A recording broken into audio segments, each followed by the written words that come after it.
This is one of the easiest garments you will ever make. The pattern is in the description. Come along and make a 30-minute kimono jacket with me. This pattern is so simple. You can make this in 30 minutes, probably less.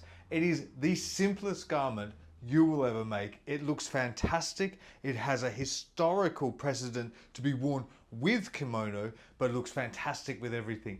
Come along, grab the pattern. It's in the description below. We're going to make an amazing Momonga or kimono jacket in under 30 minutes. I think you can do this in under. There are 3 seams. It's so simple.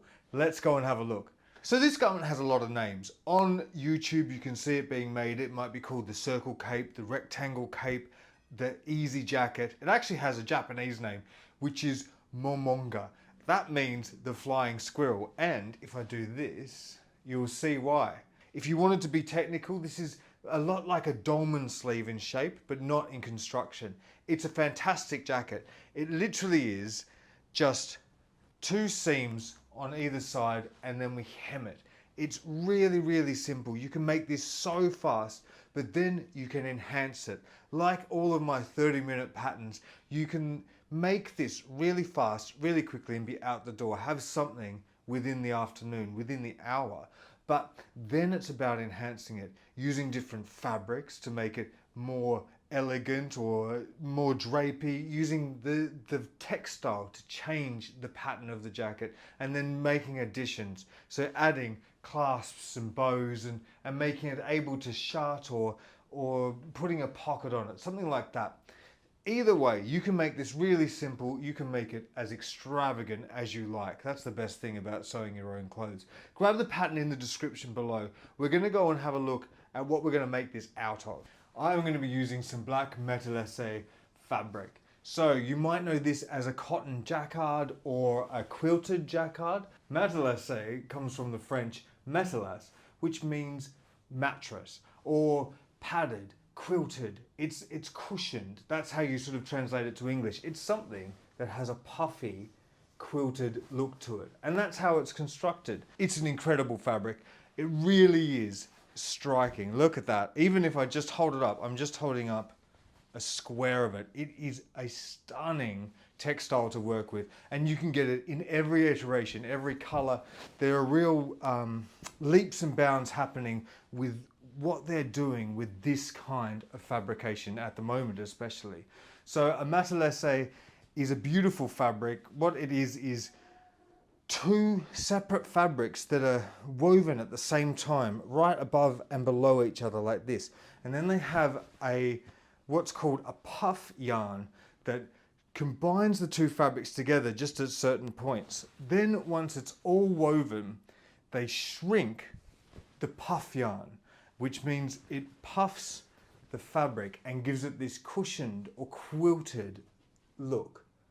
And it really is absolutely beautiful. Something incredible to make a kimono or a yukata from, but also something great to go above something and just have that statement jacket. So I'm going to make this Momonga coat out of matelasse fabric in black. And if you've got the pattern, which you can get in the description below, I'm using the medium, between medium and large for this size. So this fabric is 148 centimeters, about 58 inches wide, and I'm using 120 centimeters of it, so 4 feet of the fabric. So it's a little bit bigger than the medium, but it's a little bit smaller than the large. And that's the thing. I put my sizes in the pattern, but they're very malleable. If your fabric isn't as wide as it says in the pattern, then you can move a couple of inches either way.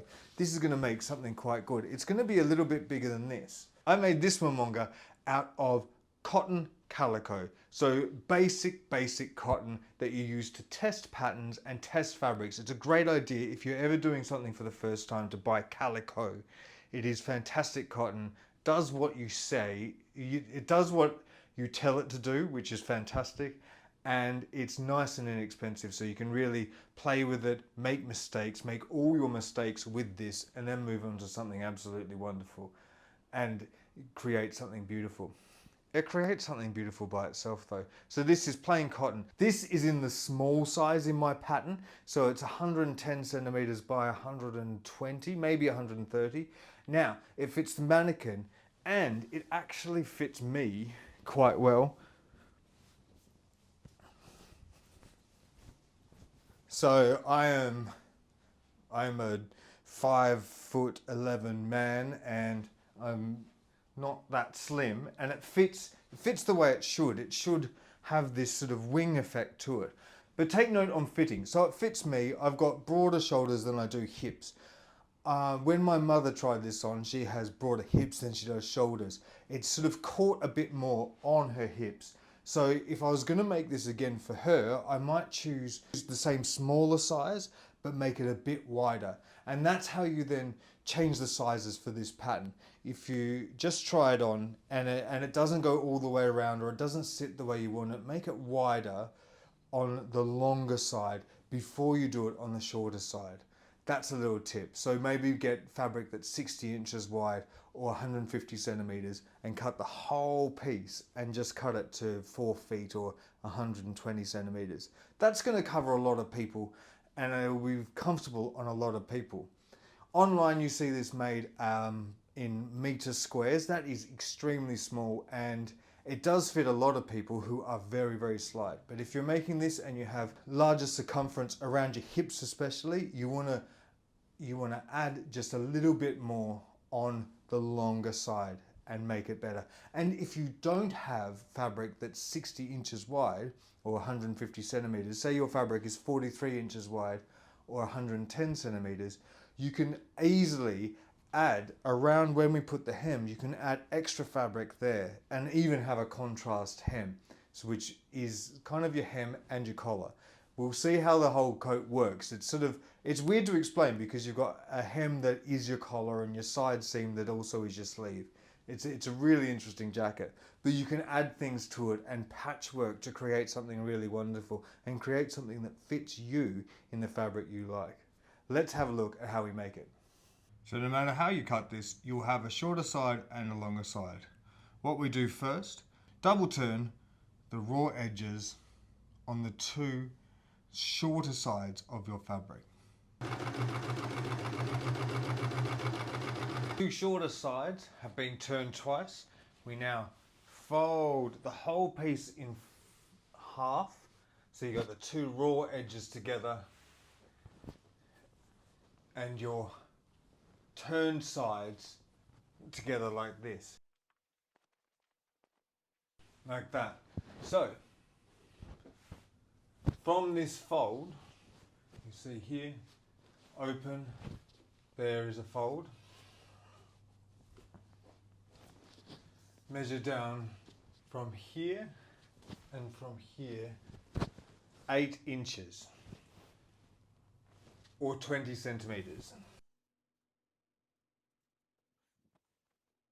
And then we sew up to there. I've marked 8 inches from the fold and I'm going to sew from the hem up to there. This will be the armhole where your arm comes out. I've just pressed that seam open, and as I pressed it open, I did about a centimetre, maybe a ½ inch, maybe a bit more of a seam allowance from this turned edge. And as I came up, I used this seam allowance as my guide to press the cuff back. So you see it trains it back like this and goes over that fold. And now what I'm going to do is just sew an edge stitch all the way along here to just secure this back in place. If you don't want a top stitching on the outside of your garment, you can hand sew this and make it invisible, but I don't mind doing a little top stitch and having a bit of stitching around there. It's going to look quite cool. And you don't have to be right up against your stitching. You can come down 1 inch from where the cuff opens, so you don't have to really pull everything apart. This is just holding the cuff in place, so when your hand goes through, it doesn't pull the cuff out. And you see there, it's trained, so it's about the width of the seam allowance from that last seam. Now it's time to lift the hem and then we're done. So it really is a very quick garment to do. What I'm doing is lifting it by 1 centimetre or about 1/2 inch, and then 9 centimetres or about 3.5 inches to make it 10 centimetres in. You can make this far deeper if you like, but if you do, know that it won't come all the way around. So the more that you put into your hem, the less it will come around your circumference, and likewise, the less you put into your hem, the more it will come around your circumference and perhaps even cross over on your body. So that's up to you. And also this is a point where you can add extra fabric to your hem if you want to make a big contrast here, which would be absolutely beautiful, or you want to make it wider because you want it to fit all the way around you, cross over and be able to be belted or buttoned on one side. But I'm going to turn it by 1 centimetre and then 9 centimetres or 1/2 inch and 3.5 inches around about.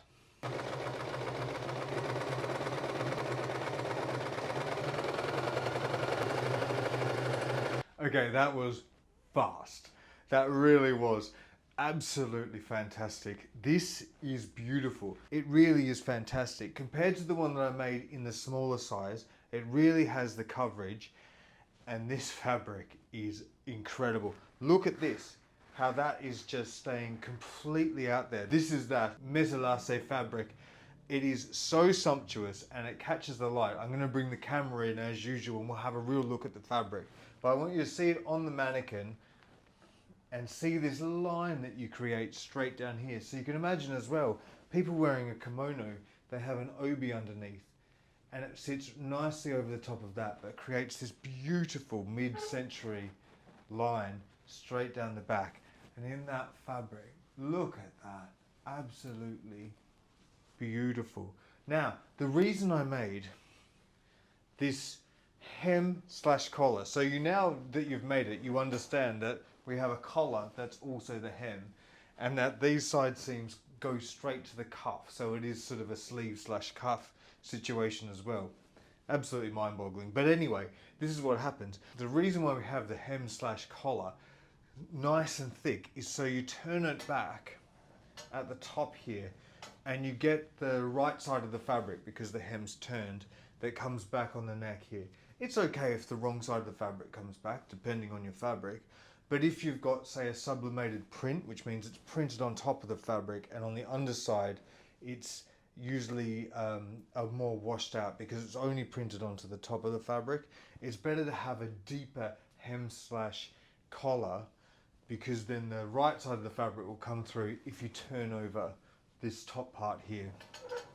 This as well is where you can see, this is where you add your embellishments and enhancements to really turn this into an extravagant garment. So I've got in the pattern, which you can buy below, I've got instructions on how to put a sash through, and then you would tie a sash that then the belt would come out here, so the tails of the sash and the loops would fall down here. Look absolutely wonderful. And I've also got some simple ones where you have hooks and eyes and you find your closure point and you put them in there. There's lots of things you can do to really enhance this. You can also line it, and it's very simple to line, obviously, because it's just a rectangle.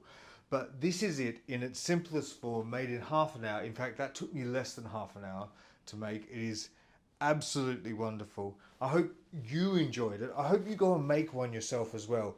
It really is that simple. You just need the right amount of fabric and just to test it around yourself. But it is an incredible coat.